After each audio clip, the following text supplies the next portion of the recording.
औज़ुबिल्लाहिमिनश्शैतानिर्रजीम बिस्मिल्लाहिर्रहमानिर्रहीम। नाज़रीन किराम, मैं आपका खादिम डॉक्टर नजमरेहान रमज़ानुल मुबारक की पेशगी मुबारकबाद के साथ आपकी खिदमत में हाजिर हुआ हूँ और एक बहुत ही अहम वीडियो के साथ आप मेरे यूट्यूब चैनल डॉक्टर नजमरेहान पर हाजिर खिदमत हूँ। और इस वीडियो से इंशाअल्लाह ताला आप रमज़ानुल मुबारक के मुक़द्दस महीने में अपनी सेहत को संभालते हुए किस तरह से पूरे रोज़े मुकम्मल रह सकते हैं, इस पर मैं इंशाअल्लाह ताला गुफ्तगू करूँगा।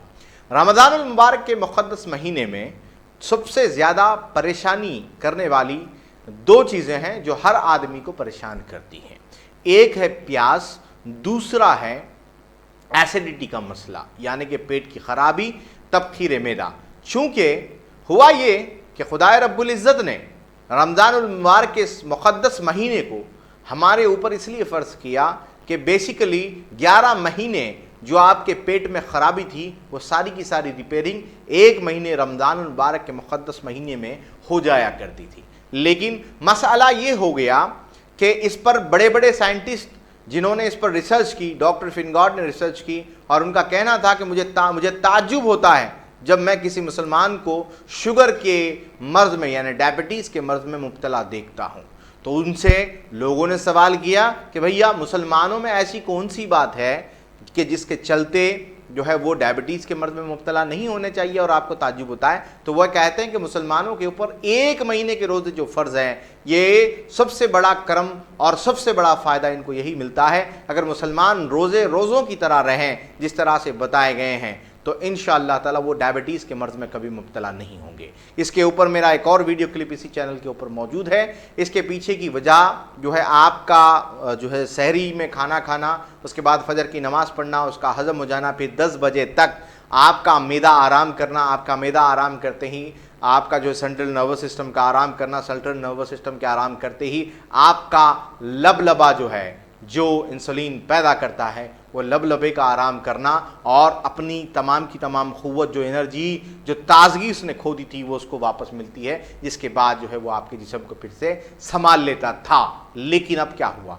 अब ये हुआ कि हमारे बहुत ही ख़राब लाइफस्टाइल के चलते हम मुख्तलिफ़ किस्म के मसाइल में मुब्तला हो गए हैं, क्योंकि सहरी ना रही, इफ्तार ना रहा। याद रखिएगा, जो लोग जो है रमज़ान मुबारक इस मुक़द्दस महीने में अपने आप को किसी भी तरह की बीमारी से पाक रखते हुए मुकम्मल खुशू खुजू के साथ रोज़े रहना चाहते हैं, ऐसे हजरात इस चीज़ का ख़ास ख्याल रखें कि वो अफ्तार में ऐसी चीज़ों का क़तय्यन तौर पर इस्तेमाल ना करें जो आपके पेट को ख़राब कर सकती है। और रोज़े का जो मसला है वो इस तरह से है कि जब आप रोज़ा खोलेंगे तो रोज़े में खोलने के बाद जो है लिक्विड आइटम, खजूर का इस्तेमाल कर लिया, फिर पानी का इस्तेमाल कर लिया, लिक्विड आइटम का इस्तेमाल करें, फिर नमाज पढ़ें, फिर नमाज के बाद आप जो खाना चाहते हैं या रोज़ा खोलने में जो चीज़ें हैं वो जो है शोरबेदार चीज़ें हों, एक शर्त यह है। और दूसरी, तमाम की तमाम फ्रूट ऐसे हो जिनका वाटर कंटेंट जो है वो ज़्यादा हो, यानी कि तरबूज हो, ककड़ी हो या संतरा हो। तो इस तरह की जो चीज़ें होती हैं उन चीज़ों का आप इस्तेमाल किया करें, और फिर नमाज़ पढ़ने के बाद जो है आप किसी भी चीज़ का इस्तेमाल कर सकते हैं। याद रखिएगा, सहरी का मामला इसी तरह से है। सहरी में ऐसी अशिया का आपको इस्तेमाल करना है जो आपके मैदे में मुकम्मल तौर पर आपके दिन भर की जो ताकत होती है उस ताकत को मेंटेन कर सके और कम क्वांटिटी में हो। और इसी के साथ एक गलती जो लोग सहरी में करते हैं वो ये है कि सहरी बिल्कुल इतने आखिरी वक्त तक इंतज़ार करते हैं कि उसके बाद खाना खाते खाते जो है ना पानी पी लिया करते हैं, और यही आगे चलकर, क्योंकि अहादीस नबवी सल्लल्लाहु अलैहि वसल्लम ने इससे मना फरमाया गया है। तो इसका ख़ास ख्याल रखिएगा। कुछ 5 मिनट का वक्फ़ा रखें, खाने के बाद बिल्कुल पानी ना पिए, 5 मिनट के बाद आखिरी टाइम पर पानी का इस्तेमाल कर लें तो महफूज रहेंगे। साथ ही साथ जिन हजरात को बहुत ज़्यादा प्यास होती हो या ऐसे बुज़ुर्ग जिनको रोज़ा रहने की वजह से पेट में गर्मी बढ़ जाती, कई लोगों को रोज़ा रहने की वजह से मुंह से ख़राब बदबू भी आना शुरू हो जाती, क्योंकि वो तबखीर मैदे की वजह से होती है। तो मैदे में गर्मी हो जाती है क्योंकि रोज़मर्रा की ज़िंदगी गलती है, और कई लोग जो है रात भर नहीं सोते हैं, जिसके चलते ये मसला पेश आता है। अगर इस तरह के मसलों में आप मुब्तला हैं तो आप जो है इंशाअल्लाह ताला तिब्ब नबी सल्लल्लाहु अलैहि वसल्लम का शरबत-ए-इलायची ज़रूर इस्तेमाल करें। शरबत-ए-इलायची के बारे में मैं आपको अर्ज़ कर दूँ, 2017 में हमने शरबत-ए-इलायची को लॉन्च किया था। शरबत-ए-इलायची का फ़ायदा जो है हमें ख़ुद नहीं पता था, लेकिन ये पेट को ठंडा रखती है इतना पता था, तो रमज़ान में हमने दिया।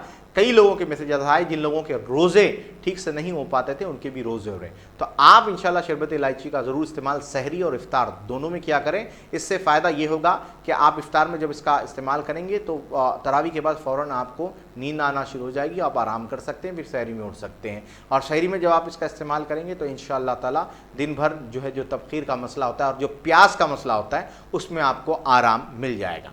अब दूसरा मसला होता है कि कौन सी चीज़ का इस्तेमाल करें रमज़ान मुबारक में ताकत रहने के लिए, इम्यूनिटी रहने के लिए, जिससे पेट की गर्मी भी ना बढ़े और एसिडिटी की शिकायत भी ना हो। और रमज़ान में सबसे बड़ा जो मसला पेश आता है वो कब्ज़ की शिकायत का है। कब्ज़ की शिकायत भी बहुत आम हो जाती है क्योंकि खाने ही कुछ ऐसे खाते हैं हम लोग, तो इसका खास ख्याल रखें। शोरबेदार चीज़ों का इस्तेमाल ज़्यादा फरमाएँ।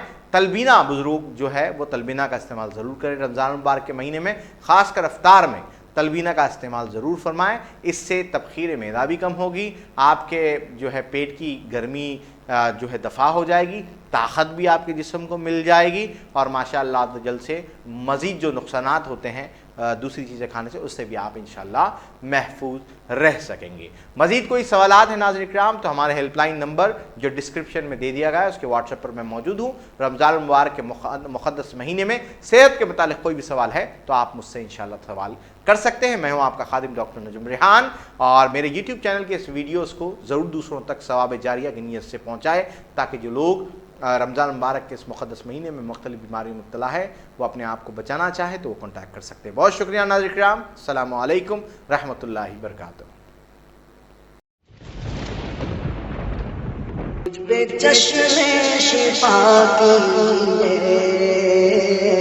दूर मरज़े गुनाह कीजिए, मुझ पे चश्मे शिफा कीजिए।